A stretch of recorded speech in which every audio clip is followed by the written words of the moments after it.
نہج البلاغہ خطبہ نمبر 234۔ امیر المومنین امام المتقیان حضرت علی علیہ السلام اپنے اس خطبے میں ارشاد فرماتے ہیں، اعمال بجا لاؤ، ابھی جب کہ تم زندگی کی فراخی و وسعت میں ہو،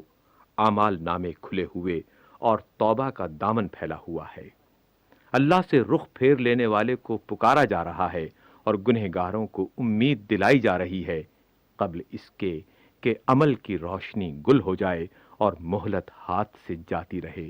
اور مدت ختم ہو جائے اور توبہ کا دروازہ بند ہو جائے اور ملائکہ آسمان پر چڑھ جائیں۔ چاہیے کہ انسان خود اپنے سے اپنے واسطے اور زندہ سے مردہ کے لیے اور فانی سے باقی کی خاطر اور جانے والی زندگی سے حیات جاودانی کے لیے نفع و بہبود حاصل کرے۔ وہ انسان جسے ایک مدت تک عمر دی گئی ہے اور عمل کی انجام دہی کے لیے مہلت بھی ملی ہے، اسے اللہ سے ڈرنا چاہیے۔